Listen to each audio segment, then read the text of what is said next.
Hello दोस्तों, good evening, नमस्कार।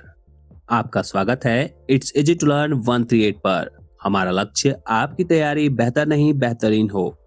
दोस्तों, क्या आप जानते हैं कि हमारे प्रधानमंत्री और उनके मंत्रियों का समूह, जिसे केंद्रीय मंत्रिपरिषद कहते हैं, वास्तव में कैसे काम करता है? राष्ट्रपति को कौन सलाह और सहायता देता है?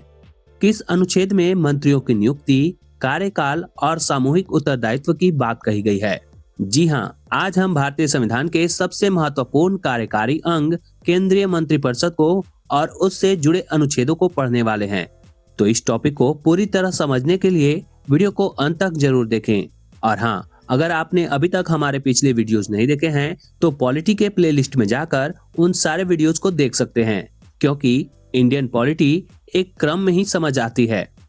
चलिए अब शुरू करते हैं आज के इस शानदार सेशन को। Let's get started. टॉपिक केंद्रीय मंत्रिपरिषद से जुड़ा पहला सवाल है, केंद्र सरकार का प्रमुख कौन होता है? इसका उत्तर है प्रधानमंत्री, जिसका वर्णन अनुच्छेद 74 में किया गया है। अनुच्छेद 74 में यह प्रावधान है कि राष्ट्रपति को सहायता और सलाह देने के लिए एक मंत्रिपरिषद होगी, जिसका मुखिया प्रधानमंत्री होगा। अगला प्रश्न है, प्रधानमंत्री की नियुक्ति किसके द्वारा की जाती है? इसका उत्तर है राष्ट्रपति के द्वारा, और इसका वर्णन अनुच्छेद 75 में किया गया है। साथ ही अनुच्छेद 75 में यह भी उल्लेखित है कि प्रधानमंत्री की नियुक्ति राष्ट्रपति द्वारा की जाएगी और मंत्रियों की नियुक्ति प्रधानमंत्री की सलाह पर की जाएगी, जो प्रधानमंत्री को वास्तविक कार्यकारी प्रमुख बनाता है। नेक्स्ट क्वेश्चन है, भारत का प्रधानमंत्री बनने के लिए न्यूनतम आयु कितने वर्ष होना चाहिए? इसका उत्तर है 25 वर्ष। अगला पॉइंट है, यदि भारत के प्रधानमंत्री संसद के उच्च सदन के सदस्य हैं तो अविश्वास प्रस्ताव की स्थिति में अपने पक्ष में मत नहीं दे सकेंगे। इस पॉइंट का ये अर्थ है कि अगर प्रधानमंत्री उच्च सदन यानी कि राज्यसभा का सदस्य हैं तो उनके खिलाफ अगर अविश्वास प्रस्ताव संसद में प्रस्तुत किया जाता है तो उस स्थिति में प्रधानमंत्री अपने पक्ष में मत नहीं कर सकते। अगला प्रश्न है, संसदीय शासन व्यवस्था में वास्तविक कार्यपालिका शक्ति किसके अधीन होती है? इसका उत्तर है प्रधानमंत्री में, जिसकी चर्चा अभी अभी मैंने की कि अनुच्छेद 75 में ऐसा वर्णित है। अगला प्रश्न है, लोकसभा में अविश्वास प्रस्ताव प्रस्तुत करने के लिए लोकसभा सदस्यों की न्यूनतम कितनी संख्या होनी चाहिए? इसका उत्तर है 50। यानी कि लोकसभा में अविश्वास प्रस्ताव प्रस्तुत करने के लिए लोकसभा सदस्यों की न्यूनतम संख्या 50 होनी चाहिए। 50 से कम नहीं, 50 से अधिक हो सकता है। अगला प्रश्न है, भारत का प्रधानमंत्री सामान्यतः किस सदन का सदस्य होता है? इसका उत्तर है लोकसभा का, लेकिन राज्यसभा का सदस्य भी प्रधानमंत्री बन सकता है। आपके एग्जाम के पॉइंट ऑफ व्यू से ये एक इंपॉर्टेंट फैक्ट है कि भारतीय संविधान का अनुच्छेद 75 प्रधानमंत्री एवं अन्य मंत्रियों की नियुक्ति, मंत्रिपरिषद के आकार एवं उत्तरदायित्व का निर्धारण करता है। यानी अगर आपके परीक्षाओं में यह प्रश्न पूछा जाए कि प्रधानमंत्री एवं अन्य मंत्रियों की नियुक्ति किस अनुच्छेद के अंतर्गत की जाती है, तो इसका उत्तर होगा अनुच्छेद 75 के अंतर्गत। साथ ही आपके परीक्षाओं में ऐसे प्रश्न भी बन सकते हैं कि मंत्रिपरिषद के आकार एवं मंत्रियों के उत्तरदायित्व का निर्धारण किस अनुच्छेद के अंतर्गत किया गया है, तो इसका उत्तर होगा अनुच्छेद 75 के अंतर्गत। अगला प्रश्न है, मंत्रिमंडल में कुल मंत्रियों की संख्या प्रधानमंत्री सहित लोकसभा के सदस्यों की कुल संख्या के 15% से अधिक नहीं होगी। यह प्रावधान किस संविधान संशोधन द्वारा किया गया? इसका उत्तर है 91वां संविधान संशोधन 2003 के द्वारा। अगला प्रश्न है, संसद का सदस्य नहीं होने पर कोई व्यक्ति अधिकतम कितने समय तक केंद्रीय मंत्री रह सकता है? इसका उत्तर है 6 माह तक। यानी 6 महीने बाद उसे संसद के किसी सदन, राज्यसभा या लोकसभा का सदस्य होना अनिवार्य है। अगला प्रश्न है, केंद्र में मंत्रिपरिषद सामूहिक रूप से किसके प्रति उत्तरदायी होता है? इसका उत्तर है लोकसभा के प्रति। अगला प्रश्न है, भारत के संविधान के किस अनुच्छेद में यह प्रावधान किया गया है कि प्रत्येक राज्य की कार्यपालिका शक्ति का इस प्रकार प्रयोग किया जाएगा जिससे संघ की कार्यपालिका शक्ति पर कोई प्रतिकूल प्रभाव न पड़े। इसका उत्तर है अनुच्छेद 257 में। अगला पॉइंट है, लाभ के पद का निर्धारण संसद एवं राज्य विधानमंडल द्वारा किया जाता है।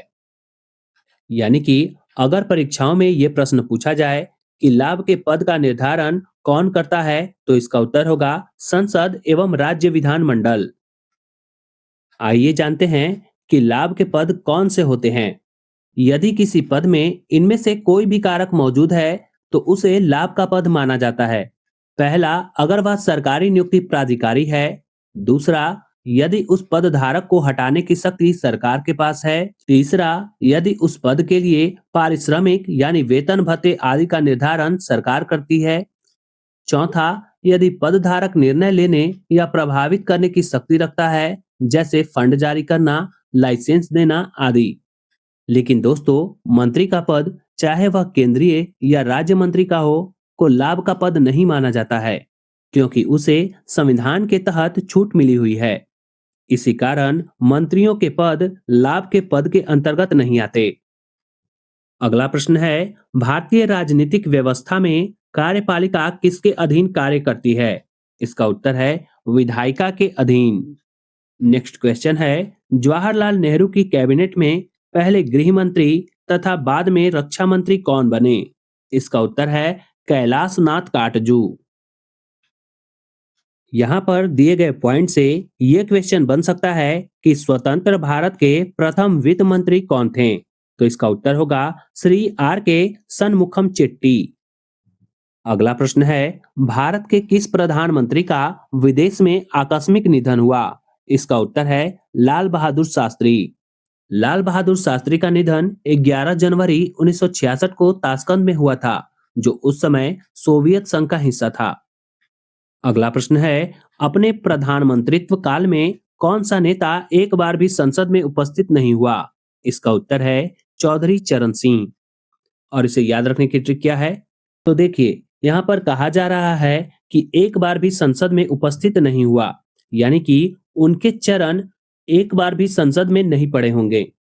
तो इस तरह से याद रखिएगा कि वैसे प्रधानमंत्री जिनका चरण एक बार भी संसद में नहीं पड़ा, वो कौन थे? चौधरी चरण सिंह। नेक्स्ट क्वेश्चन है, संविधान के किस अनुच्छेद में मंत्रिमंडल शब्द का प्रयोग किया गया है? इसका उत्तर है अनुच्छेद 352 के खंड 3 में। अगला पॉइंट है कि श्वेत पत्र भारत से संबंधित आधिकारिक दस्तावेज हैं। यानी आपके एग्जाम में यह क्वेश्चन बन सकता है कि भारत से संबंधित आधिकारिक दस्तावेज क्या कहलाते हैं? इसका उत्तर होगा श्वेत पत्र। या फिर इस क्वेश्चन को दूसरे तरीके से भी पूछा जा सकता है कि श्वेत पत्र किस देश का आधिकारिक दस्तावेज है? तो आपका उत्तर होगा भारत देश का। अगला प्रश्न है, संघीय मंत्रिमंडल का पुनर्गठन किसके प्रतिवेदन पर आधारित था? इसका उत्तर है गोपाल स्वामी आयंगर। अब हम सेशन में पढ़ेंगे मंत्री परिषद तथा मंत्रिमंडल में अंतर के बारे में।